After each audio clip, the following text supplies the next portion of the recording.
Norman Aldridge walked into the Canmore Rod and Gun Club on a Saturday morning in early October, carrying a rifle that looked like it had survived a war. It had.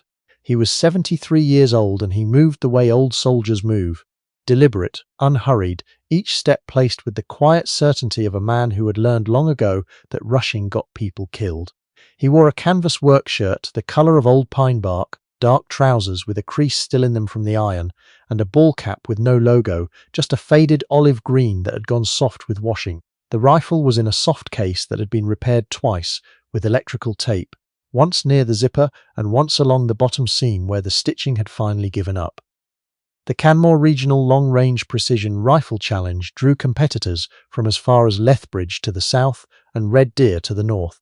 It was the kind of match that attracted a specific breed of shooter, the ones who spent their weekday evenings on handloading forums arguing about seating depth and primer sensitivity, the ones who could quote ballistic coefficients the way other men quoted hockey statistics. Most of them had arrived the night before. By the time Norman Aldridge pulled into the gravel lot in his 2003 Silverado with the cracked windshield and the peeling Remembrance Day poppy sticker on the rear bumper, the staging area was already crowded with carbon fiber bipods and Pelican cases and rifles that cost more than some people's cars. Nobody paid him much attention when he first walked in. Then he opened the case. The rifle that came out was a Lee-Enfield No. 4 Mark I, bolt action, .303 British, manufactured in 1943 at the Long Branch Arsenal in Ontario.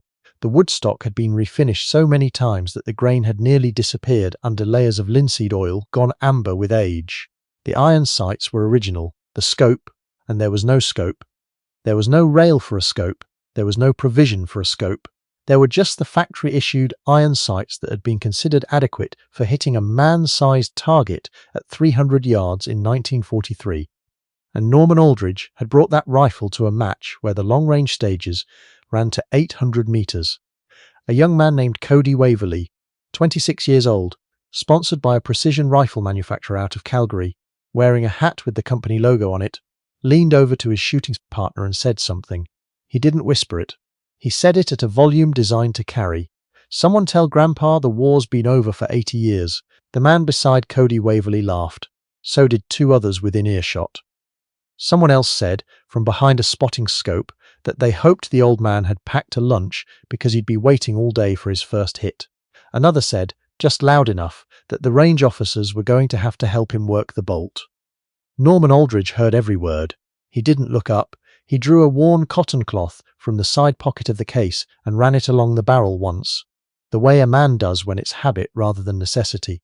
He checked the action, the way he always checked it, the same 3 movements in the same order, the same way he had checked it every time before he used it for more than 5 decades. He set it down on the bench with the muzzle pointing down range. Then he sat on the wooden stool at his station, folded his hands in his lap, and waited for the first stage to be called. Before you hear what happened next, what happened over the course of those 6 stages that Saturday morning, and what came out at the end of it that nobody on that range had seen coming, do something for me. If you believe that a man who served this country deserves to be treated with basic dignity, no matter how old his equipment or how slow he looks getting to the line, type the word honour in the comments below. Just that one word. Type it for the men who built the standard that every soldier, every rifleman, every person wearing a uniform in this country still measures themselves against. Type it and then keep reading, because what you are about to hear is not a story about a rifle. It is a story about what a rifle can carry that has nothing to do with ammunition. Norman Aldridge was born in Portage-la-Prairie, Manitoba, in 1951, the third of 4 children, the son of a grain farmer who had come home from the Second World War missing 2 fingers on his left hand and unwilling to talk about where he'd left them. Norman grew up hunting with a .22 on the back section of the family's land before he was old enough to be enrolled in the school firearms safety program. By the time he was 12, he was borrowing his uncle's Lee-Enfield to deer hunt, and by the time he was 15, the rifle felt like part of his arm. He enlisted in the Canadian Armed Forces in 1970 at 19 and trained at CFB Gagetown in New Brunswick. He was assigned to 3rd Battalion, Royal Canadian Regiment. He was quiet in basic training, the way young men who grew up with rifles tend to be quiet. Not from shyness, but from a certain calm competence that makes the instructors stop using you as an example, because there's nothing to correct. In 1974, his battalion was deployed on a United Nations peacekeeping mission to Cyprus, and Norman Aldridge came back with something in his eyes that hadn't been there before. Nobody asked about it. It was 1974, and Canada did not yet know how to ask those questions. In 1978, he deployed again, this time to the Middle East, a UN observer posting so classified that it didn't appear by name on his official service record for 11 years. He served 14 months. He came back in 1979 and did not discuss where he had been, not with his parents, not with his brother, not with the woman he would eventually marry, and not in the 30 years that followed. The Lee-Enfield he brought to Canmore had been his father's. His father had carried it on the Italian campaign from Sicily to the Gothic Line. It had come home in 1945 in a canvas bag that smelled of cosmoline and something else, something that had no name, but that Norman had recognized at once when he was old enough to understand what war did to the things that survived it. His father had kept it wrapped and stored in a wooden chest in the root cellar, and when he died in 1989, the rifle had passed to Norman, along with 3 boxes of .303 ammunition that were older than Norman himself, still sealed in their original cardboard, marked Long Branch 1944. Norman had reloaded the cartridges with modern components years ago. The cases he had kept. The brass had been fired by his father in Italy. Norman carried it still. The first stage at Canmore that Saturday was called the Foothills Standard. 5 targets at distances ranging from 200 to 400 meters, shot from a prone position with a 2-minute time limit. The young competitors who went before Norman had posted clean runs using chassis rifles with adjustable cheek pieces and external adjustment turret scopes. Their groups were tight, their times were comfortable. Their equipment was built for exactly this kind of work, engineered to remove every variable that a shooter couldn't control. When the range officer called Norman Aldridge to the line, the staging area went quieter. Not silent, not yet, but the edge came off the conversations. Norman got down into prone the way a man gets down when his knees have 73 years of prairie winters in them.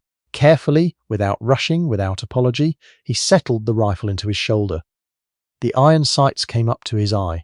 He breathed twice the old way, the way nobody teaches anymore because it predates the apps and the coaching videos and the modern technique. He held on the exhale. The Lee-Enfield cracked 5 times.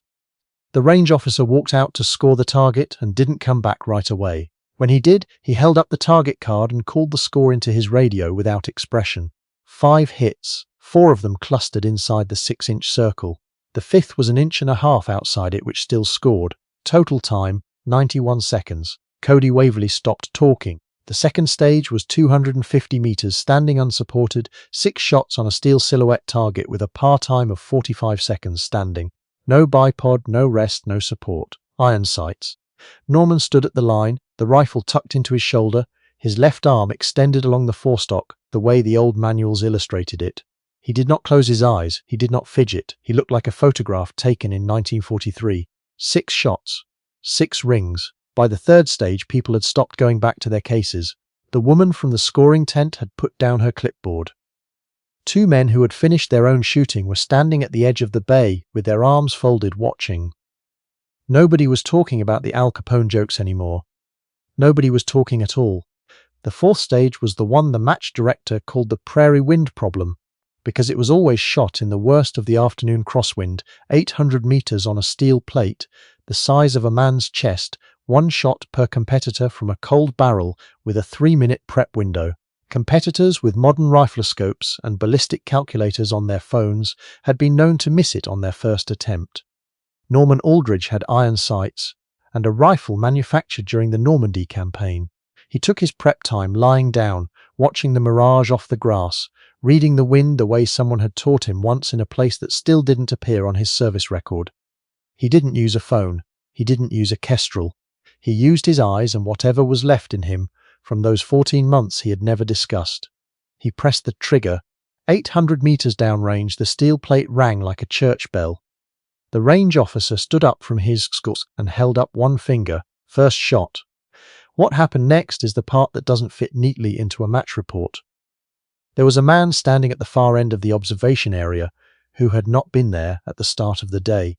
He was in his late 50s, maybe 60, wearing a fleece vest with a Légion Royale Canadian crest on the chest, the Royal Canadian Legion, branch 281 out of Medicine Hat. His name was Gerard Paulson, and he was a retired warrant officer who had served with the Royal Canadian Regiment from 1983 to 2009, who had done 2 tours in Bosnia and 1 in Afghanistan, and who had driven 4 hours that morning to watch his nephew shoot in the match. He had arrived partway through stage 3, taken a position at the back of the gallery with a cup of coffee, and spent the last 90 minutes watching Norman Aldridge instead of his nephew. When the steel plate rang at 800 metres, Gerard Paulson set down his coffee cup on the wooden railing in front of him and did not pick it up again. He knew that shot. Not the shot itself. He had never seen it made before at 800 metres with iron sights, but he knew the way the man had taken it. The stillness, the patience, the complete absence of drama or performance, the way the body settled into the rifle like water finding level. He had seen that quality once, twice in his career, in men who had done things that never appeared in unit histories. He made his way through the crowd to the edge of the shooting bay and waited until Norman had cleared his rifle and pushed himself back to his knees. "Excuse me," Gerard Paulson said. He kept his voice low. "I'm sorry to bother you. Were you R.C. Saar?" Norman looked up at him. His face was the kind of face that gives nothing away, not from coldness but from long practice at keeping the inside separate from the outside. "For a while," Norman Aldridge said. Gerard Paulson held the older man's gaze for a moment. "Cyprus?" Norman nodded once, not confirming, just acknowledging that the question had been asked. "And after?" The pause that followed was longer than it needed to be if the answer was nothing. "Here and there," Norman said. He picked up his rifle. Gerard Paulson straightened up. His hand moved to his vest, a small automatic movement, the saluting reflex of a man who had spent 26 years subordinating his body to military custom, and he stopped himself, because they were not in uniform, and this was not that kind of moment. Instead, he turned to the group of shooters who had drifted to the edge of the bay during the exchange. He said quietly, "Gentlemen, I need a minute of your time." What Gerard Paulson told them took less than 4 minutes. But those 4 minutes were the longest 4 minutes of that Saturday morning, and nobody who was there has forgotten them. He told them about the UN observer mission that Norman Aldridge had served on in 1978. He could not name it by its classified designation, but he knew it by its outcome. He had served years later with a man, a master corporal who had been a young private in 1978, who had come home from that posting with a story he told only once, only to Gerard Paulson, in a hospital in Kandahar in 2007. The story was about a Canadian observer who had walked alone, without orders, without authorization, into a building where 3 UN colleagues were being held after a vehicle ambush, and had walked out with them, carrying one of them on his back, while the building took fire from 2 directions. The observer had then written in his after-action report that the 3 men had relocated under fire with minimal incident, and had not mentioned himself by name in the narrative at any point. The classified citation for what had happened cited a member of the observer team, whose name was redacted. It cited him for extraordinary personal valour. The medal that was offered was declined. Gerard Paulson had spent years trying to find the name. He was looking at him now. The crowd had gone still. Norman Aldridge was standing with the Lee-Enfield cradled in both arms, and his jaw was set, and he was looking at a point somewhere past the 800-metre berm as if he was calculating wind drift again. But the wind had dropped. There was nothing to calculate. The crowd understood that he was doing what men like him do when the past walks up and puts its hand on their shoulder in public. He was holding it together by an act of will so practiced. It looked like indifference. It wasn't indifference. Somewhere in the back of the gallery, an older man, nobody knew who he was, he had come with no one and introduced himself to no one, pressed the back of his wrist against his mouth and looked at the sky. Cody Waverley had not moved since Gerard Paulson started speaking. He was still standing where he had been, the sponsored rifle still slung over his shoulder, the company logo still bright on his hat. He was 26 years old, and he was looking at Norman Aldridge with an expression that had nothing in it of the morning's easy mockery. He looked like a young man who has just been shown a map of a country he thought he knew and realized he had been reading it upside down. He walked forward. The crowd made room for him without being asked. He stopped a few feet from Norman Aldridge. He had practiced things to say on the walk over, and he said none of them because none of them were adequate, and he was smart enough at 26 to know when adequate wasn't going to cut it. He took off his hat. He said, "Sir, I owe you an apology, and I know I can't make it right." Norman Aldridge looked at him. He had eyes the colour of Lake Louise in October, that dark, cold blue that suggests depth rather than warmth, and those eyes held Cody Waverley without blinking, the way a man looks at something he is deciding the weight of. Then Norman Aldridge said, "You said what you knew. That's not a crime." Cody Waverley opened his mouth and closed it again. His throat moved. Norman Aldridge extended his right hand. The young man took it. He held it too long, with both of his, the way young people sometimes do when they are holding something they know they don't fully understand yet, but are trying to. And Norman let him. Then Norman said, and his voice was the same quiet it had been all morning, the same register he used for everything, for checking his action and calling the time of day, "You've got a good rifle. Go shoot it well." Cody Waverley put his hat back on. His eyes were wet, and he didn't look away. One by one, the others came forward. The man who had made the joke about Grandpa and the war. The two who had laughed. The match director, a retired RCMP sergeant named Harlan Bryce, who had been running this competition for 11 years, and had thought he had seen everything there was to see at a shooting match. Harlan Bryce did not offer a handshake.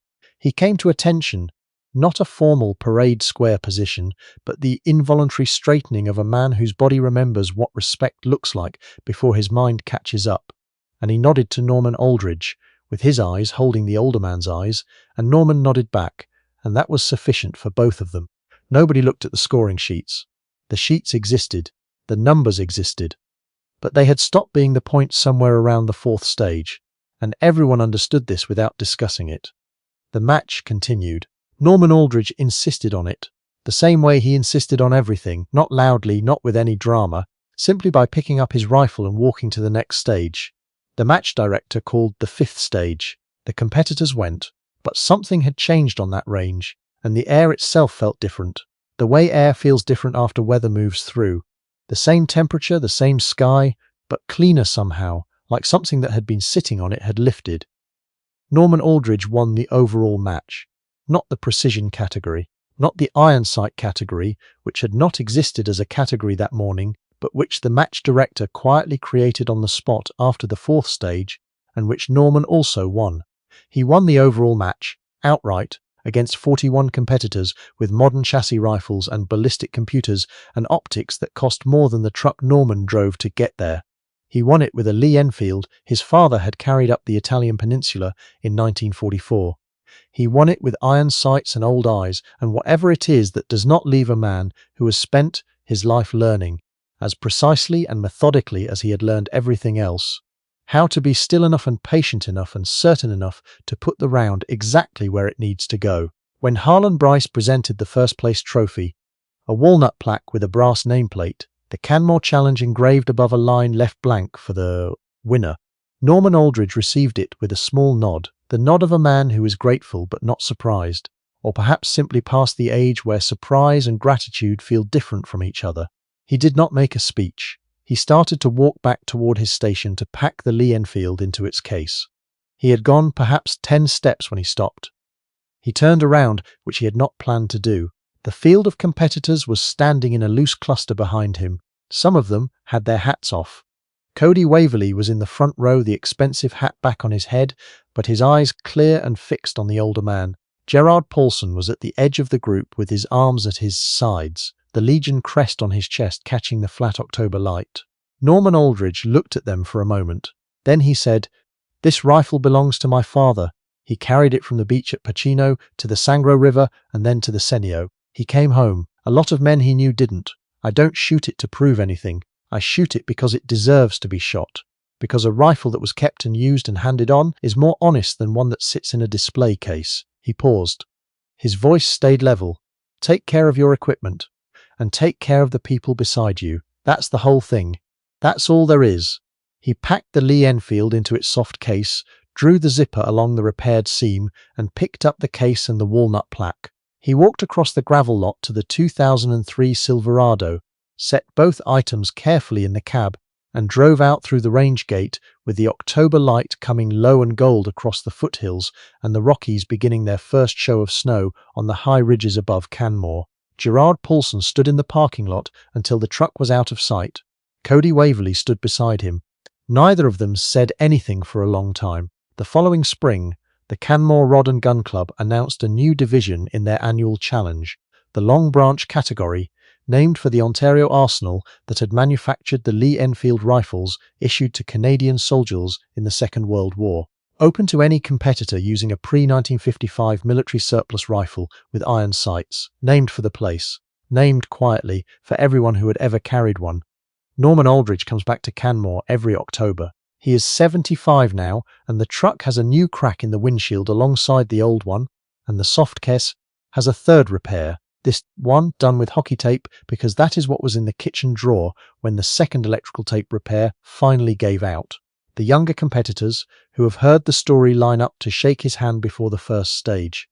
The ones who haven't heard it get told by the ones who have, in the parking lot, quietly, before Norman arrives, the way important things are passed along. Cody Waverley has shot the Long Branch category 3 years running. He borrows a number 4 Mark I from a friend, because he does not have one of his own, and he is not yet good enough to win.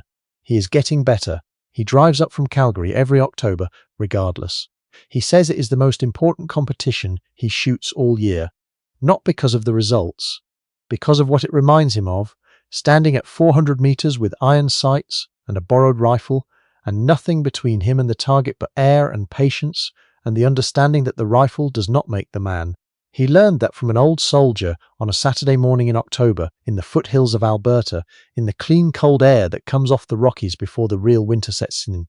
Some things cannot be taught in a classroom or found on a forum or downloaded into a ballistic calculator. They have to be watched. They have to be learned the slow way, the way everything worth learning gets learned, by standing next to someone who already knows, and paying attention, and being humble enough to understand that the most dangerous person on any range is very often the quietest one, the one who arrived with the oldest equipment and said the least and needed to prove nothing to anyone, because he had already been tested in ways that do not appear on a match scorecard. If this story moved you, if you believe Canada's veterans and their families deserve to be honoured and remembered and recognised while they are still with us, subscribe to Echoes of Duty. We find these stories and we tell them so they are not lost. Type the word honour one more time in the comments. Share this with someone who needs to be reminded what this country was built on.